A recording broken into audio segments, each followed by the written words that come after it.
మీ కథల సమయంకు స్వాగతం. నేను మీ రమ్య. హలో అండి. ఈరోజు మనం బుద్ధవరపు కామేశ్వరరావు గారు రాసిన గెస్ట్ హౌస్ అనే సస్పెన్స్ థ్రిల్లర్ కథను విందాం. చూడండి, మీరు సీనియర్ కాబట్టి మీకు ఈ అసైన్మెంట్ ఇస్తున్నా. మీరు ఈరోజు రాత్రి బయలుదేరి ఆంధ్ర తమిళనాడు బార్డర్లో పల్లిపట్టు గ్రామం వద్ద ఉన్న మన క్లయింట్ తాలూకు ఫ్యాక్టరీ ఆడిట్కి వెళ్ళండి. 2 రోజులు అక్కడ ఉండి రిపోర్ట్ తయారు చేయండి. అక్కడ రంగనాథన్ అనే తెలుగు తెలిసిన అకౌంటెంట్ మీకు కావలసిన ఏర్పాట్లు చేస్తాడు. చెప్పవలసిన 4 ముక్కలు టకాటకా చెప్పేసి వెళ్ళిపోయారు మా సీనియర్ ఆడిటర్ సుదర్శన్ గారు. పెద్దాయన మాట కాదనలేక ప్రయాణానికి సమాయత్తమయ్యాను. అయితే అక్కడ ఓ భయంకరమైన అనుభవాన్ని చవిచూస్తానని ఆ సమయంలో నాకు తెలీదు.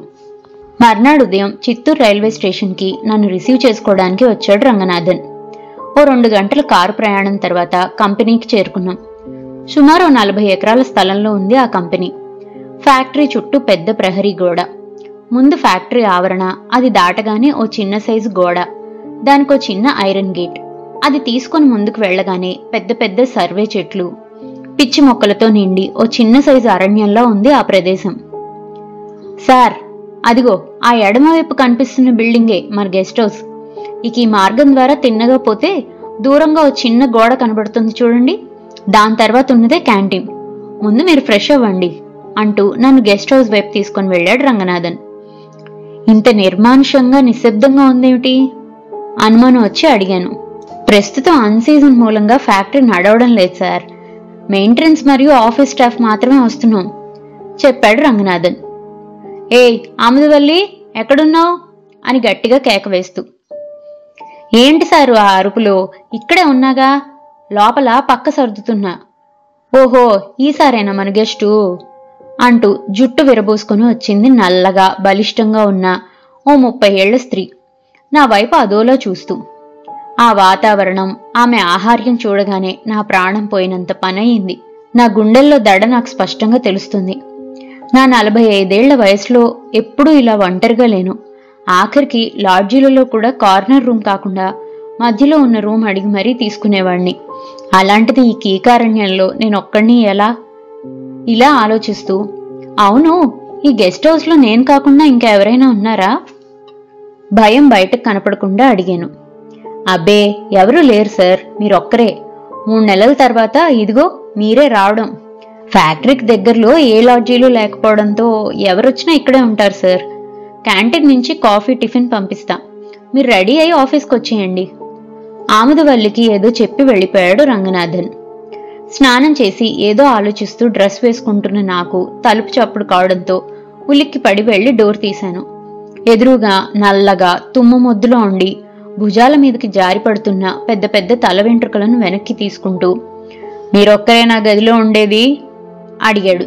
తన గారపళ్ళు కనపడేలా నా వైపు తీవ్రంగా చూస్తూ మిడిగుడ్లు మిటకరిస్తూ భగభగ మండుతున్న ఎర్రటి కళ్లతో ఉన్న ఓ 40 ఏళ్ల వ్యక్తి. అవును, ఒక్కడనే అతని వైపు భయం భయంగా చూస్తూ చెప్పాను. అంతే. తన కుడి చెయ్యిని ఎడమ చేతిలో ఉన్న సంచిలో పెట్టి నా వైపు చూస్తూ అందులోంచి ఏదో తీయబోయాడు. ఏయ్ ఏమిటి తీస్తున్నావు? గొంతు తడారిపోతుంటే అడిగాను.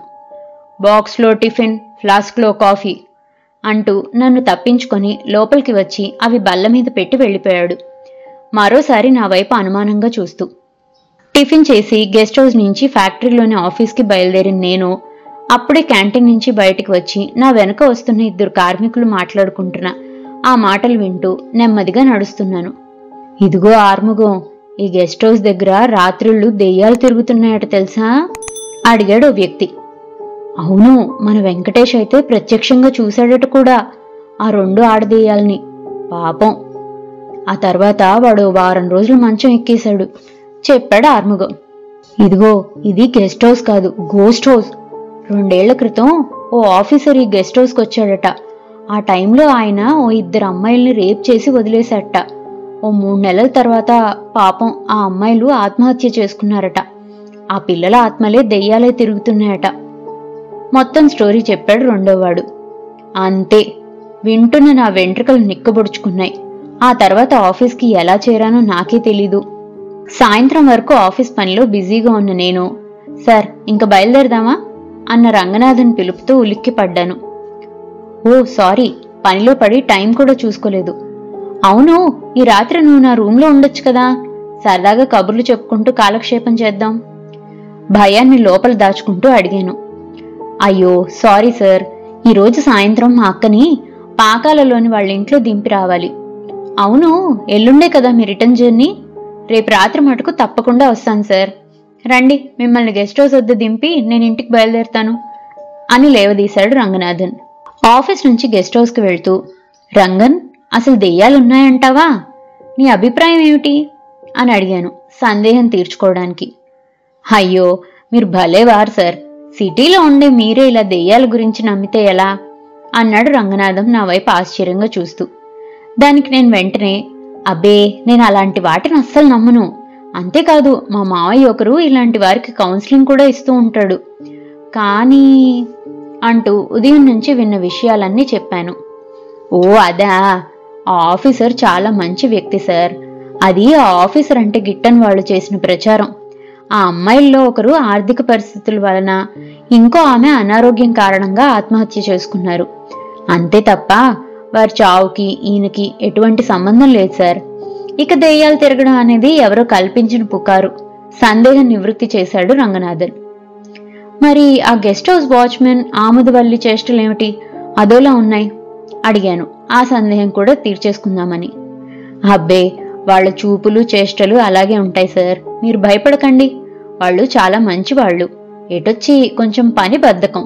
అందుకే ఎవరొచ్చినా ఎన్నాళ్ళుంటారని అడుగుతారు, అంతే. మరి ఉంటా సార్, రేపు ఉదయం కలుసుకుందాం. నాకు గుడ్ నైట్ చెప్పి వెళ్ళిపోయాడు రంగన్. రంగనాథన్ చెప్పిన మాటలతో ధైర్యం వచ్చిన నేను రాత్రి క్యాంటీన్ బాయ్ తెచ్చిన టిఫిన్ తొందరగా తినేసి తలుపులు బిడాయించి ఏమీ తోచక నిన్న రైల్వే స్టేషన్లో కొన్న ఓ వారపత్రిక చదువుదామని తీశాను. ఆ వారపత్రిక కవర్ పేజీలోనే అసలు దెయ్యాలున్నాయా, వివరాలు లోపల పేజీల్లో అని ఉంది. ఉలిక్కి పడిన నేను ఆ పేజీ మూసేసి వెంటనే ఆఖరి పేజీల్లో ఉన్న దైవ మార్గం అనే శీర్షిక తిరగేశాను. అందులో భూత ప్రేత పిశాచాలు తొలగిపోవాలంటే ఏం చేయాలి అని ఒక ఆర్టికల్ కనబడింది. ఒక్కసారిగా నన్ను మళ్లీ భయం ఆవరించింది. ఆ పుస్తకాన్ని విసిరికొట్టి బెడ్ లైట్ వేసుకుని ఫ్యాన్ ఫుల్ స్పీడ్లో పెట్టి ఒళ్లంతా దుప్పటి కప్పుకొని పడుకున్నాను. ఎప్పుడు పట్టిందో కానీ మంచి నిద్ర పట్టింది. గాఢ నిద్రలో ఉన్న నేను ఒళ్లంతా చెమటలు పట్టడంతో ఏం జరిగిందో తెలియక ఒక్కసారి ఉలిక్కిపడి మొహం మించి దుప్పటి తీసి చూశాను. గదంతా గాఢాంధకారం. ఫ్యాన్ తిరగడం లేదు. బయట వర్షం కురుస్తున్న కారణంగా కాబోలు కరెంటు పోయినట్లుంది. రివ్వమని వీస్తున్న ఈదురుగాలి శబ్దాలు, ఉరుముల శబ్దాలు స్పష్టంగా వినబడుతున్నాయి. ఈలోగా ఎవరో తలుపు మీద టక్ టక్ మని కొడుతున్న శబ్దం. ఒక్కసారిగా నా గుండె గొంతుకులోకి వచ్చినట్లయింది. చెవులు రిక్కించి మళ్లీ విన్నాను. మళ్లీ తలుపు మీద టక్ టక్ మని కొడుతున్న శబ్దం.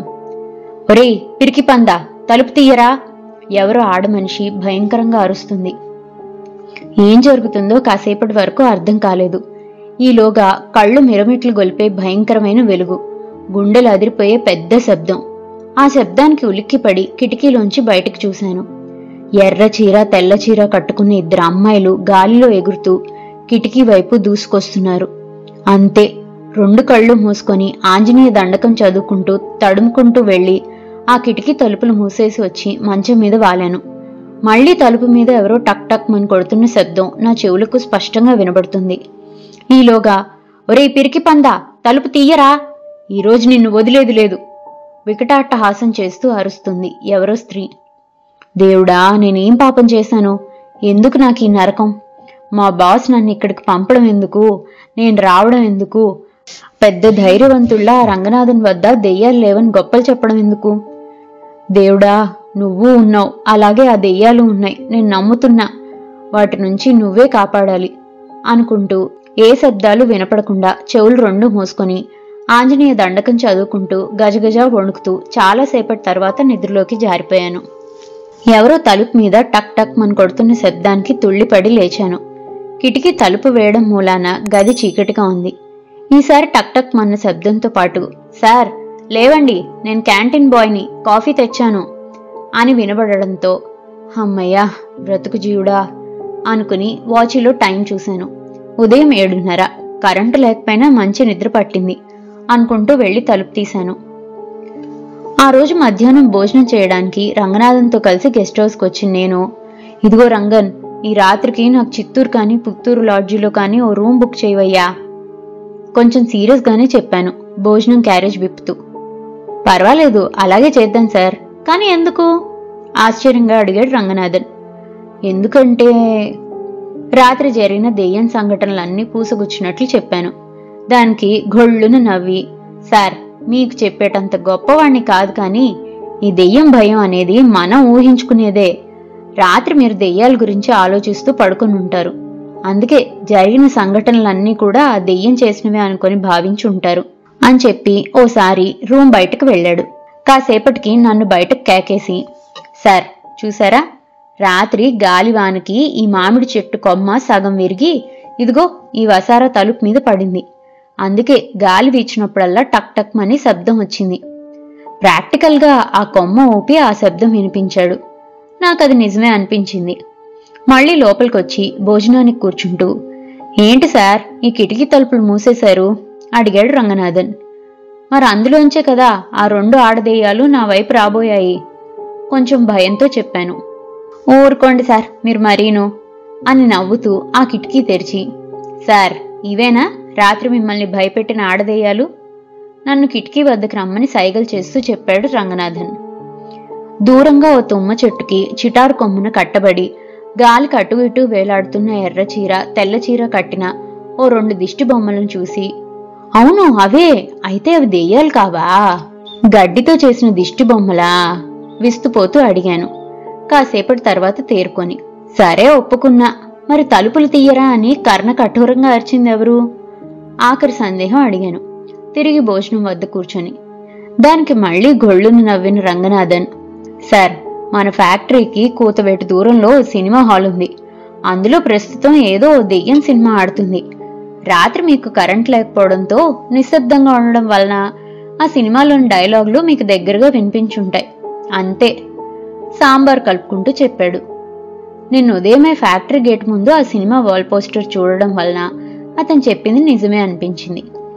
సార్ ఈరోజు సాయంత్రం స్నేహితులతో చిన్న పార్టీ ఉంది. అది చూసుకొని రాత్రి మీతో కాలక్షేపం చేయడానికి తప్పకుండా వస్తా సార్, టేబుల్ వద్ద నుంచి లేస్తూ చెప్పాడు రంగనాథన్. అతను ఇచ్చిన వివరణలతో భయం పూర్తిగా పోయిన నేను, పర్వాలేదు టేక్ యువర్ ఓన్ టైం అని ఆనందంగా చెప్పి తిరిగి ఆఫీస్కు బయలుదేరా అతనితో కలిసి. సాయంత్రం ఆఫీస్ నుంచి వస్తూ ఎందుకైనా మంచిదని నిద్ర పట్టడం కోసం ఓ కాంపోజ్ మాత్ర కొనుక్కొని తెచ్చుకున్నాను. రాత్రి 9 వరకు చూసి రంగనాథన్ ఇంకా రాకపోవడంతో నిద్ర మాత్ర వేసుకొని మంచం మీదకి చేరాను. గాఢ నిద్రలో ఉన్న నాకు తలుపు ఎవరో కొడుతున్న శబ్దం వినబడి ఉలిక్కిపడి లేచాను. చేతికున్న రేడియం డైల్ వాచి చూశాను. టైం 12:30 చూపిస్తుంది. ఒక్కసారిగా ఒంటి మీద వెంట్రుకలు నిక్కబొడుచుకున్నాయి. లేచి వెళ్లి తలుపు తీయడానికి సందేహిస్తున్నాను. కాసేపటికి, సార్ తలుపు తెరవండి, నేను రంగనాథన్ని మళ్లీ తలుపు మీద కొడుతూ పిలుస్తున్నాడు. ఆ గొంతు గుర్తుపట్టి నేను లేచి వెళ్లి తలుపు టవర్ బోల్ట్ తీసి, ఏమిటయ్యా ఇంత ఆలస్యం అడిగాను అతన్ని లోపలికి పంపి తిరిగి తలుపుకి బోల్ట్ వేస్తూ. సారీ సార్, పార్టీ అయిన తర్వాత ఫ్రెండ్స్ అందరం కలిసి ఆ దెయ్యం సినిమా చూడ్డానికి వచ్చాం. సినిమా తర్వాత అందరినీ వాళ్ళ ఇళ్లకు పంపించి నేను ఇలా వచ్చాను. మళ్ళీ రేపటి నుంచి మీరు ఉండరు కదా. చెప్పండి సార్, ఏమిటి విశేషాలు? మంచం మీద కూర్చుంటూ అడిగాడు రంగనాథన్. ఏమున్నాయ్యా, అందరూ బాగున్నారు. అవును, ఇంతకీ సినిమా ఎలా ఉంది? నిద్ర మత్తులో ఆవలిస్తూ అడిగాను. ఏదో బోర్ సినిమా సార్. ఇంకా ఈ రోజుల్లో అలాంటి దెయ్యం సినిమాలు ఎవరు చూస్తారు? అవును, అడగడం మర్చాను, మీ హైదరాబాద్లో ఏదో సైబర్ టవర్ అని కడుతున్నారట. రంగనాథన్ ఇంకా అలా ఏదో మాట్లాడుతూనే ఉన్నాడు. ఏంటి సార్, కబుర్లు చెప్పుకుందాం రమ్మన్నారు, తీరా వస్తే ఏమీ మాట్లాడరు? రంగనాథన్ మాట్లాడుతున్న మాటలు వింటూ నిద్రమాత్ర ప్రభావం వలన కాబోలు సమాధానాలు ఇవ్వకుండానే మత్తుగా నిద్రలోకి జారిపోయాను. చాలాసేపటి తర్వాత తలుపు మీద టక్ టక్ మన్న శబ్దం వినబడడంతో ఒక్కసారిగా భయపడి లేచాను. కాసేపటికి, సార్ లేవండి, కాఫీ తెచ్చాను అని క్యాంటీన్ కుర్రాడు గొంతుకు వినబడడంతో, అమ్మయ్యా నువ్వా నాయనా అనుకొని వాచీలో టైం చూశాను. ఉదయం 7 గంటలు. లేచి వెళ్లి తలుపు తీసి కాఫీ అందుకున్నాను. అప్పుడు గుర్తు వచ్చాడు నాకు రంగనాథన్. అవును, ఏడి అని బెడ్ మీద చూశాను. అతను లేకపోవడంతో, ఓహో రాత్రి వచ్చింది కల అన్నమాట. ఏదైతేనేం మొత్తం మీద నాకు దెయ్యాలంటే భయం పోగొట్టేలా చేశాడు అనుకుని చిన్నగా నవ్వుకున్నాను. ఆ రోజు ఆఖరి రోజు కావడంతో పని త్వరగా పూర్తి చేయాలి అనుకుని వెంటనే తయారై ఆఫీస్కి బయలుదేరాను. ఆఫీస్లో ఎవరూ కనబడకపోవడంతో బయటికి వచ్చి, ఏంటి ఈరోజు స్టాఫ్ ఎవరూ ఇంకా రాలేదు? సెక్యూరిటీ గార్డుని అడిగాను. అయ్యో, మీకు తెలీదా సార్, అందరూ రంగనాథన్ సార్ ఇంటికి వెళ్లారు అన్నాడు నా వైపు ఆశ్చర్యంగా చూస్తూ. ఎందుకు, ఏదైనా ఫంక్షనా? అనుమానంతో అడిగాను. కాదు సార్, రాత్రి ఫ్రెండ్స్తో పార్టీ చేసుకుని తర్వాత మన పక్కనే ఉన్న సినిమా హాల్లో దెయ్యం సినిమా చూసి అందరూ కలిసి వస్తుంటే రంగనాథన్ సార్ని లారీ గుద్దేసిందట. ఈయన స్పాట్ డెడ్.